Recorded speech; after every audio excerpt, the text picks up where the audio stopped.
5.1 Bisectors of triangles. Perpendicular bisectors are bisectors that are perpendicular to a segment. They're aptly named. So what that really means is that it's going to cut the segment in half. That's the bisector part of the word. And then it's going to form 90-degree angles. That's the perpendicular portion of the word. So if we take a look on the left here at these two segment and line being crossed, the PQ line is a bisector of AB because it cuts it in half. But if we take a look at the picture on the right, we see it's a perpendicular bisector because we're getting that 90 degrees forming there in that corner. And a locus that we'll see in later definitions is a set of points that satisfies a particular condition.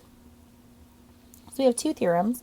Our first is the perpendicular bisector theorem, and it says that if a point on the perpendicular bisector of is on the perpendicular bisector of a segment, then it is equidistant, the same distance, from the endpoints of the segment.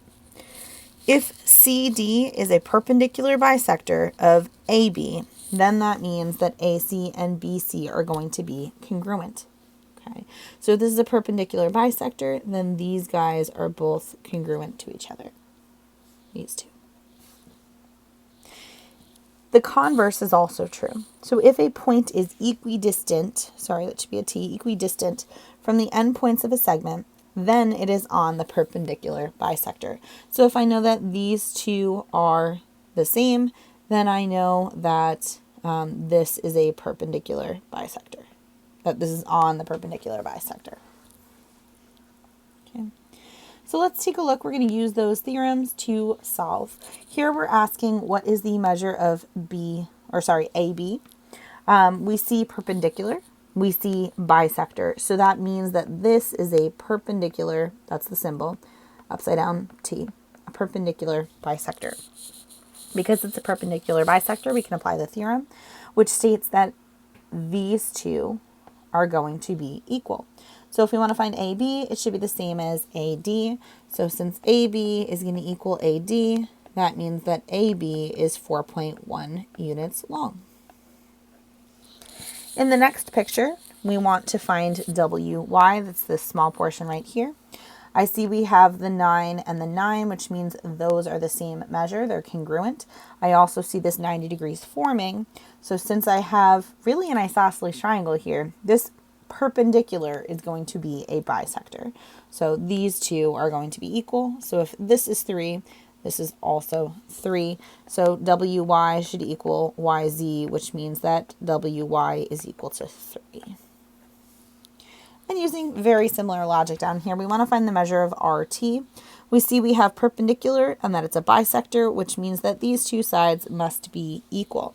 So we're going to set 4x minus 7 equal to 2x plus 3 and solve for x. And then we'll just plug it back in to find whatever 4x minus 7 is. So it's going to give me 2x minus 7 is 3. So 2x is 10 or x is 5. And then we'll just plug in. So we know that RT is equal to 4x minus 7, which is 4 times 5 minus 7, and 20 minus 7 is going to give us that RT is equal to 13.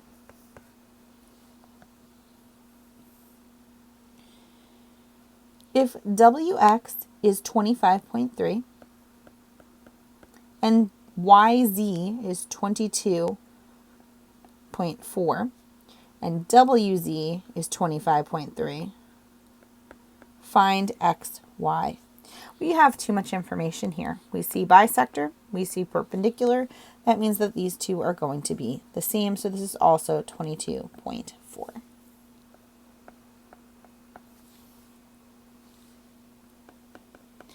In part E, we're using very similar logic. We just need to change up these numbers a bit. So let's clear the board. We are told that M is the perpendicular bisector of XZ. And we are told that WZ is 14.9. We want to find WX. Well, if this is the perpendicular bisector, which we see marked off, that means that these two guys are going to be equal. So if we want to find WX, it should be the same as WZ. So WX should equal WZ, which means it's going to be 14.9. Okay. And then lastly, we have again, using the same image. So let's kind of clean this up a bit. We have that perpendicular bisector. We're told that WX is 4A minus 15, that WZ is A plus 12, and we want to find what is WX. So we'll find A first. We can set them equal because we know they're going to be congruent. So that's 3A minus 15 is equal to 12. So 3A is equal to 27, which means A equals 9. And then we're just going to plug in to find WX. So we know WX equals 4A minus 15, which is 4 times 9 minus 15. So we're going to get 36 minus 15. We'll get WX equals 21.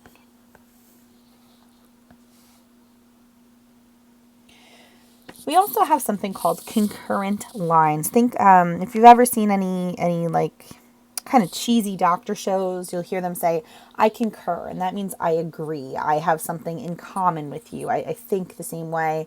I'm meeting you in the same place. So when 3 or more points intersect at a common point, we say they are concurrent lines. The point of concurrency is that point that they meet at. And then the circumcenter is the point of concurrency of the perpendicular bisectors of a triangle. So it's where all of these lines are going to cross, where they're going to meet, but specifically for perpendicular bisectors. So then we have a special theorem called the circumcenter theorem. And it states that perpendicular bisectors of a triangle intersect at a point called the circumcenter. And that circumcenter is equidistant, the same distance, from the vertices of the triangle. So if I take my perpendicular bisector from every side, that point is going to be the same distance away from each of the corners of the triangle. So in this triangle, if P is going to be my circumcenter, and these are my perpendicular bisectors here, those are my perpendicular bisectors, then PB and PA and PC, the points from each vertex to that circumcenter, are going to be equal to each other. So 1, 2, 3, 4, 1, 2, 3, 4, 1, 2, 3, 4. They're going to be the same. So the circumcenter is possible to have happen in the middle of a triangle. It could happen on the outside. It could even happen on the edge. But more often than not, we're going to be dealing with our acute triangles. But all of these are possibilities. All right, lastly, we're going to build our own circumcenter. So you could draw a triangle. I would just grab a straight edge, whether it's a ruler or even the side of your phone would probably work. Just don't scratch it. So you can use a ruler. Honestly, we don't even need the protractor because this is going to be easy enough to eyeball. But I'm going to pull up my digital ruler here. And what we want to do is make our perpendicular bisectors. So the first thing we're going to do is find the middle. We're going to bisect each side. So I'm going to try to line this up as best I can. It's pretty good. Okay, so I'm going to find the center of this side, and it looks like that's about right here, and I could measure it off if I want. Okay, so there is the bisecting, right? That's going to make these two sides be equal. And then what I want to do is make it perpendicular. So I'm just going to try to, in line with that, kind of just make sure my ruler, see how the tick mark on my ruler is now in line with the edge of the triangle. And I'm going to draw my line. So that is my perpendicular bisector for one side. All right, let's draw our perpendicular bisector for the next one. So kind of the same thing. We're going to line it up. And your triangle doesn't have to be the same size as mine. It could be any size. We'll kind of estimate the middle. We could count it off, but it looks like it's about here. Same thing. We're going to line it up. Oops, sorry, I keep moving this. And just try to make it as perpendicular as possible. Okay. And then last but not least, we have to do the bottom, the base here. That looks like the middle is about here, I would say. And then the same thing. We want to get that perpendicular. Okay. And, whoops, close enough. Okay, so the point where they intersect is going to be our point of concurrency, or more specifically, our circumcenter.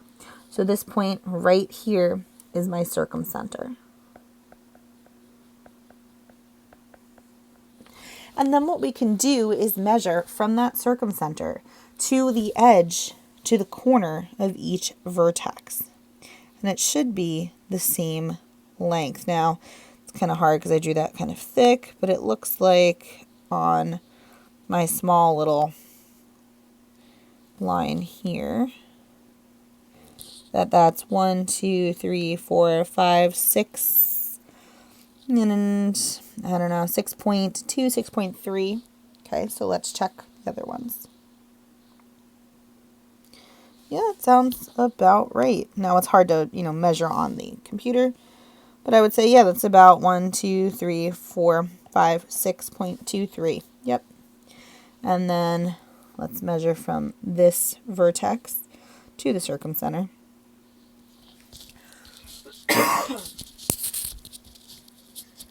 And that's going to give us about, that's not perfect, 1, 2, 3, 4, 5, 6, and about 2, 3. Perfect. So, almost perfect. So these yellow lines are going to be congruent, and that's from that circumcenter theorem.